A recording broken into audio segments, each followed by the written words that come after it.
Okay, everybody, welcome to AI DIY. AIDIY.tech is the website. My name's Matt. I'm the AI music guy, and we're going to talk a little bit about the update to the Udio and Suno lawsuit. Stay tuned.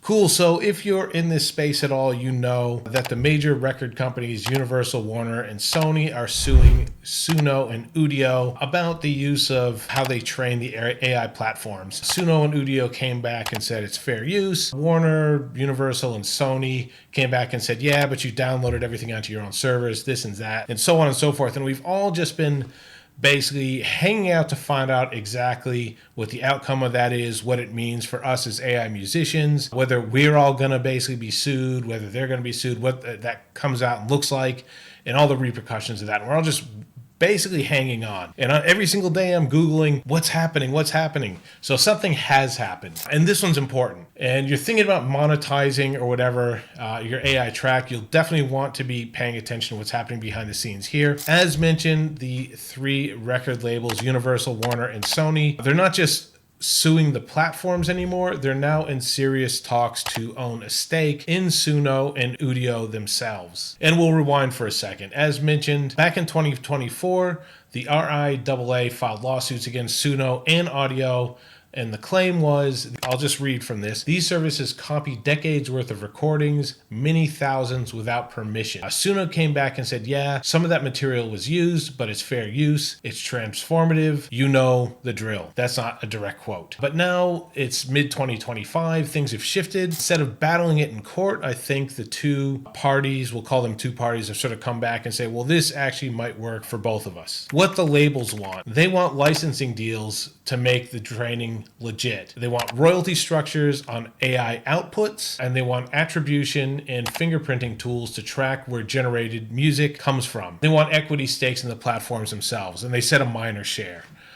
So obviously, I mean, that means we're all talking about what a pain it could be if they're labeling the stuff, if they're basically putting the stamps on it, and people have been just talking about ways to get around that and all that. So I don't know if that's a good idea. I don't know if that's a bad idea. We look at minority share and we go like, look, there's a minority share, so they won't have control. But it looks like there's terms that they want built in order to have that minority share in the first place, which is licensing deals, royalty structures on outputs, and the fingerprinting on the tracks. Cool. And what does it mean for the platforms and ultimately for us? Now, if you're using Suno or Udio, it might actually be a pretty good win. It gives them the legal stability. It could keep them running long term without giant lawsuit over their heads. And also it means I won't have to Google as much. Because that'll be settled. And we all been sort of waiting, like I said, for the outcome of that. The flip side of that, we may have to have tighter rules around it, what can be generated. There's less risk, but there's less creativity, less freedom around that. And you know where that usually shows up first is in the user terms. Then we're just going to be arguing about what it means in the Facebook groups. And actually, I mean, if as far as a content thing goes, that's great. Like I can just basically squash that, and I like to look through terms. And it also means, from my perspective, it's less speculation about how this lawsuit's going to end, and all the rumors and the trolling that goes around it. And what could this mean directly for us as creators, not just sort of as the downflow from the platforms? It means obviously we'd have less control if those other things sort of come into place. If Suno and Udio agree on all those terms, it could be fewer choices to choose from. It could be that the record labels say, like, I mean, I know a lot of times when I use a female's voice in these songs, a lot of times it's the same voice regardless of genre that I use. And I guess Suno or Universal, for example, could say like, no, those exact voices are copyright, you can't use them. Or it could say, if you want to use those, that's fine, but you can't monetize it. Or it could say you can monetize it, but a certain percentage of it has to go back to the platform, whatever. And Suno and Udio might actually get the benefit of that as well, and which is why I actually think they're going to probably most likely sign a lot of the part of this deal, if not all of it. I think monetarily, from a business standpoint, it ends the lawsuit, but I think it actually opens up different revenue streams for them as well. And sort of, if you think of like shows like the Shark Tank, they give up massive portions of the company just for the mentoring aspect of it. You're out there in Massachusetts, Suno, and you all of a sudden have these major platforms jump on. I don't know if they have to buy into it or just be given a minor share. Maybe it would be good if they could plug some money into it as well. But you're Suno, and you're sitting there, and all of a sudden you give up a minority stake, and the lawsuit goes away. A few rules that don't really impact you, because whatever, you still got your business. But all of a sudden you have all these mentors. You have people in the music industry saying, these are all the revenue streams you guys are missing out on. We want those revenue streams as well. This is how you implement them. And it may not even be an increase of your subs, right? It could just be that this is such a good money spinner for them. Like they might even lower the subs, say get more people to come in because they're going to take more of our IP, put it out there, which they might get a shit. We might benefit from that. We might get a little bit of a stake, but they get a bit of a stake of it as well. But it's multiplied over millions, right? That all of a sudden Janet Jackson is coming out with new material through our stuff, right? Cool. I hope you love this news. Now, if you want to support the channel, go down to the description down below. It's going to have a link to my shop if you want to buy a sweet shirt. This one's on the nicer side. If you want to put a donation to me, that would be fantastic as well. It actually does cost quite a bit to run this channel.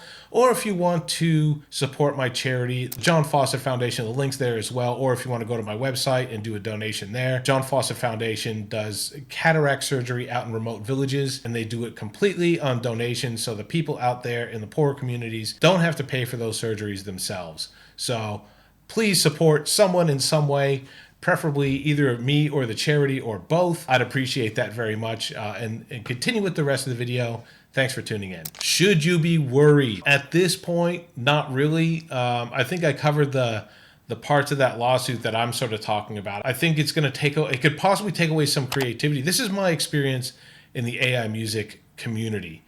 We all do it for different reasons. I think if you're looking to make money and be discovered, this could be a massive step in the right direction for those of us that want to do that.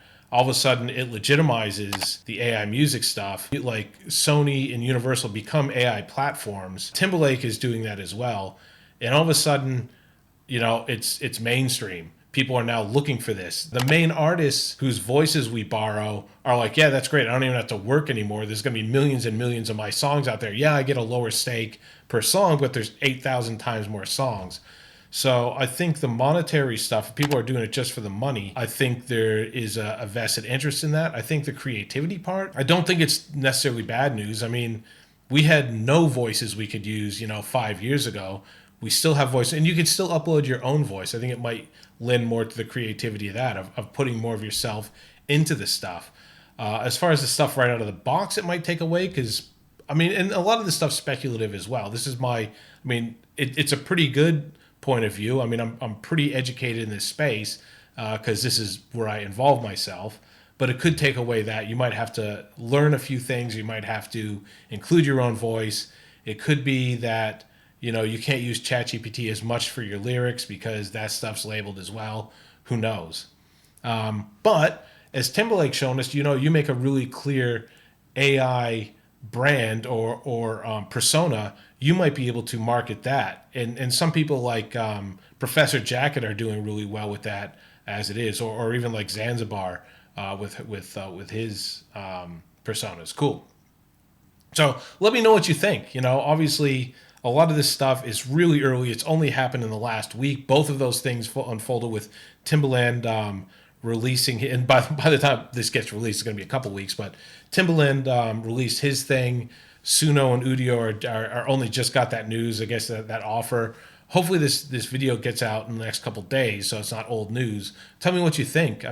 It's a really interesting time right now. At least we're getting some information coming back, which is super interesting, and it's good to know that we might know where we stand in the near future. But yeah, comment down below and let me know what you think.